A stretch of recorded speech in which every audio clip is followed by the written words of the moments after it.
माझी आजी सांगायची, "औषध जितकं कडू ना, तितकंच ते गुणकारी असतं." कारलं असो, कडुलिंबाचा पाला किंवा मेथी. हिवाळ्यामध्ये मेथीचे लाडू आवर्जून खाल्ले जातात, कारण शरीरातली ऊर्जा कमी झालेली असते, सांधेदुखीचा त्रास होतो आणि हे सगळं भरून निघावं यासाठी मेथी, डिंकाचे लाडू आवर्जून बनवले जातात. मेथी कडू लागू नये म्हणून तुपात, दुधात भिजवून त्यावर बरेचसे उपचार करून मग हे लाडू बनवतात. पण आज आपण आजीच्या पद्धतीने मेथी तुपात, दुधात न भिजवता तरी देखील कडू न होणारे लाडू बनवणार आहोत. अगदी मुलं सुद्धा आवर्जून खातील. मग चला बनवूया आजची ही रेसिपी. त्यासाठी घेतली आहे मेथी. वाटीने मोजून घ्या किंवा कपाने. तुम्हाला वाटी आणि कपाचं प्रमाण जर समजत नसेल तर ग्राममध्ये देखील हे प्रमाण दिलेलं आहे. वाटीने मोजून घेतलं तर पाव वाटी आणि वजनी प्रमाणात 50 ग्राम मेथी दाणे घेतलेले आहेत. मेथी स्वच्छ निवडून घ्यायची. त्याचबरोबर घेतलं आहे किसलेलं सुकं खोबरं, तर 2 वाटी सुकं खोबरं आहे, किसून घ्यायचं. वजनी प्रमाणात हे पाव किलो खोबरं घेतलेलं आहे. सगळं साहित्य वजनी आणि वाटीच्या प्रमाणामध्ये डिस्क्रिप्शनमध्ये दिलेलं आहे. जर तुम्हाला वजनी प्रमाण कळत नसेल, तर वाटीच्या प्रमाणामध्ये हे साहित्य मोजून घ्यायचं.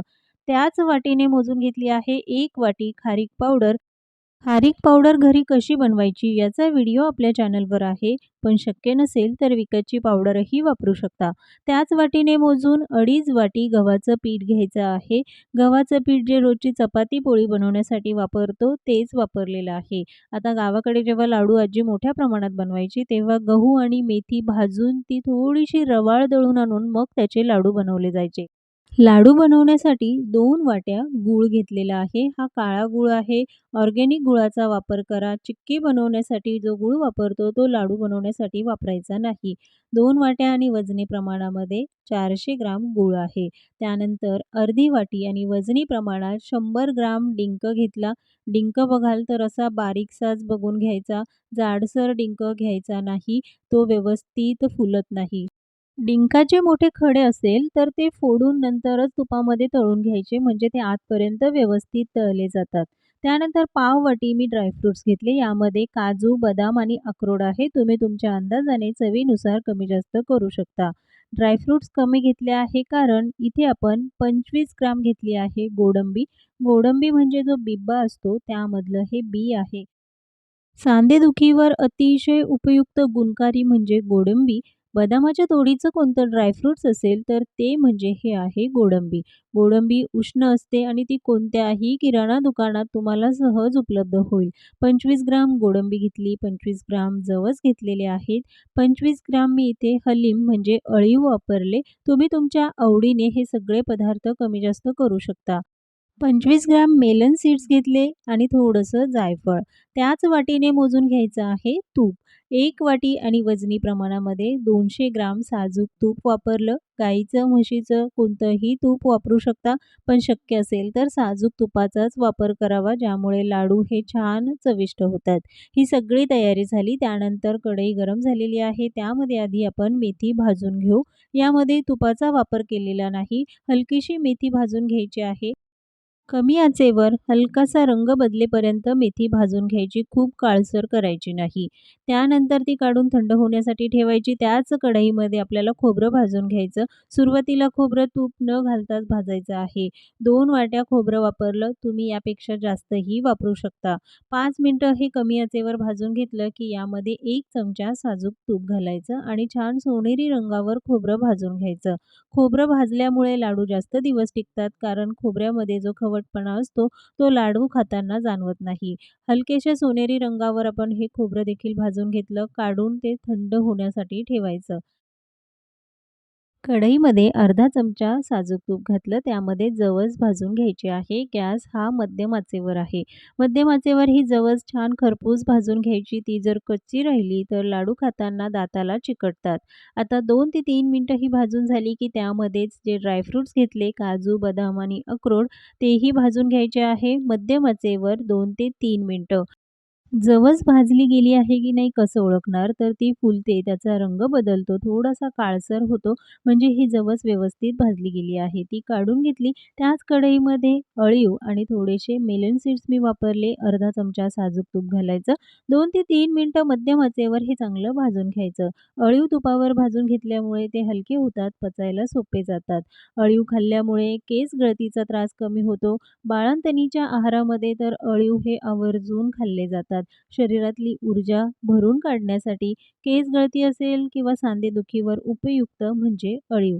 अळीवाचे वेगळे असे लाडू कसे बनवायचे त्याचाही व्हिडिओ आपल्या चॅनलवर आहे. तोही जरूर ट्राय करा. तर हे जे मेलन सीड्स आहेत ते व्यवस्थित भाजल्यामुळे फुलले जातात. अळीव व्यवस्थित भाजून झाले ते काढून घेतले आहे. त्याच कढईमध्ये खारीक पावडर देखील भाजून घ्यायची. मग ती विकतची असो किंवा घरी बनवलेली तरी देखील ती हलकीशी भाजून घ्यायची. म्हणजे लाडू खराब होत नाही, जास्त दिवस टिकतात.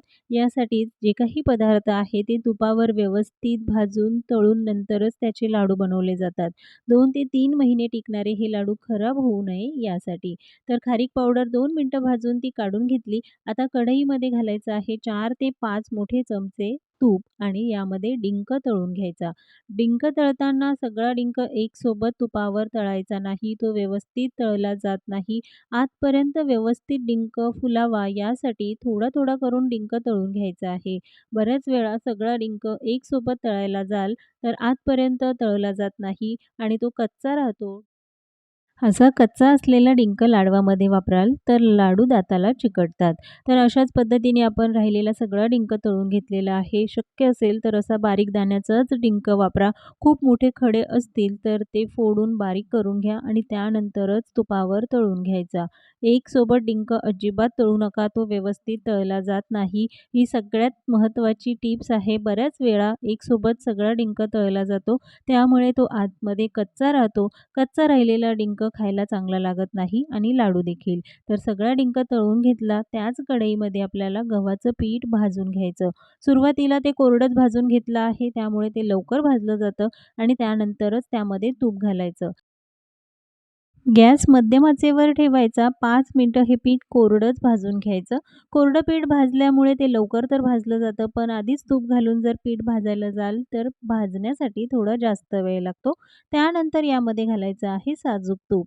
तर 5 ते 6 चमचे तूप यामध्ये घालून परत एकदा कमी आचेवर हे पीठ भाजून घ्यायचं. गव्हाचं पीठ देखील व्यवस्थित भाजून घ्यायचं आहे. त्याचा रंग बदलेपर्यंत 5 ते 6 मिनिटं मध्यम आचेवर पीठ चांगलं भाजून घेतलं, की त्याचा रंग बदलतो. हलकसं रवाळ हे पीठ तयार होतं. परत एकदा यामध्ये साजूक तूप घालायचं. तूप हे थोडं-थोडं करून घालून मगच पीठ भाजायचं आहे. एकदम तूप घालायचं नाही. पीठ भाजण्यासाठी 10 ते 12 मिनिटं लागतात. बघाल तर रंग बदलला आहे. रवाळ हे पीठ तयार झालं आणि हलकासा सुगंध यायला लागला, म्हणजे पीठ व्यवस्थित भाजलं गेलं. ते काढून थंड होण्यासाठी ठेवायचं. 1 चमचा साजूक तूप घालून त्यामध्ये गोडंबी व्यवस्थित परतवून घ्यायची. गॅस कमी आचेवर ठेवायचा. तुपावर ही चांगली भाजून घ्यायची आहे. गोडंबी भाजायला 4 ते 5 मिनिटं तरी लागतात. आतपर्यंत व्यवस्थित गोडंबी भाजून घ्यायची. जशी भाजायला लागतो तसा त्याचा काळसर रंग येतो, कारण हे बिब्याचं बी आहे. बिब्याचं तेल हे सांधेदुखीवर अतिशय गुणकारी. गोडंबी भाजून झाली ती काढून ठेवूया. आणि आता जे काही साहित्य आपण भाजून घेतलं होतं ते मिक्सरवरनं बारीक करून घ्यायचं. सुरुवातीला मेथी मिक्सरवरनं फिरवून त्याची बारीक पावडर करून घ्यायची. पण ही मेथी आपल्याला तुपात, दुधात भिजवायची नाही. त्यानंतर जे ड्रायफ्रुट्स आहे ते थोडेसे जाडसर दळून घ्यायचे. खूप बारीक पावडर करायची नाही. भाजलेलं पीठ आपण ताटात काढून ठेवलं, त्यामध्येच हे सगळं साहित्य घालून घ्यायचं. तर गोडंबी देखील मिक्सरवरनं फिरवून त्याची पावडर करायची. सहज ही पावडर तयार होते. त्यानंतर राहिलेलं सगळं साहित्य यामध्ये घालून घ्यायचं. त्यामध्ये आहे खारीक पावडर आणि जे सुकं खोबरं आपण भाजून थंड होण्यासाठी ठेवलं होतं, थंड झाल्यावर छान असं कुरकुरीत होतं. हातानेच कुस्करून बारीक करून यामध्ये घालायचं आहे. मिक्सरवरनं फिरवून घेतलेलं नाही. मिक्सरवरनं फिरवून घेतलं की त्याला तेल सुटतं आणि लाडू खायला ते चांगले लागत नाही. जर तुमच्याकडे वयोवृद्ध व्यक्ती असेल, तर हे सगळं साहित्य तुम्ही मिक्सरवरनं फिरवून घेऊ शकता. डिंक देखील मिक्सरवरनं फिरवायचा नाही, त्यामुळे त्याची पेस्ट होते, त्याला तेल सुटतं, खायला चांगलं लागत नाही. म्हणून वाटी किंवा ग्लासाच्या साहाय्याने असा बारीक करून घ्यायचा, म्हणजे छान रवाळ होतो आणि डिंकाचे थोडेसे जाडसर दाणे जरी राहिले, तरी ते लाडू खायला चांगले लागतात. तर आता हा डिंकही आपण या सगळ्या मिश्रणामध्ये घालून घेतला. या लाडवामध्ये मी 100 ग्राम डिंक वापरला आहे. तुम्हाला हवं असेल तर डिंक कमी वापरला तरी चालेल. म्हणजे 50 ग्राम डिंक घेतलात तरीही चालेल. त्यानंतर जे अळीव आपण भाजून घेतले होते तेही यामध्ये घालायचे. आता हे सगळं साहित्य एकसारखं करून घ्यायचं. हाताच्या साहाय्याने एकजीव हे सगळं साहित्य करायचं आहे. म्हणजे सगळे पदार्थ छान पिठामध्ये मिक्स होतील. लाडवासाठीचं जे मिश्रण आहे ते बघाल थोडंसं रवाळ आहे, खूप बारीक झालेलं नाही. पण जर तुम्हाला अगदी बारीक हवं असेल, तर खोबरं देखील मिक्सरवरनं फिरवून घालू शकता. त्यानंतर 1 चमचा सुंठ, वेलची आणि जायफळ पावडर यामध्ये घालून तीही व्यवस्थित मिक्स करून घेतली. मिश्रण तर तयार झालं, पण आता यामध्ये गूळ घालायचा आहे. गुळाचा कोणताही पाक करण्याची अजिबात गरज नाही. फक्त गूळ वितळवून घ्यायचा. तर कढई गरम झाली. राहिलेलं जे काही तूप होतं, ते सगळं तूप कढईमध्ये घालायचं. लगेचच त्यामध्ये गूळही घालून घेऊ. तर इथे मी 400 ग्राम गूळ वापरला. थोडासा बारीक करून घेतला, म्हणजे लवकर वितळला जातो. गॅस हा कमी आचेवर ठेवायचा आणि गूळ वितळवून घ्यायचा. गूळ हलकासा वितळायला लागला, की मग त्यामध्ये आपल्याला मेथीची पावडर घालायची आहे. मेथीची पावडर पूर्ण गूळ वितळल्यानंतर घालायची नाही. हलकासा गूळ वितळला, की लगेचच त्यामध्ये मेथी पावडर घालून पुन्हा हे 1 ते 2 मिनिटं चांगलं मिक्स करून घ्यायचं.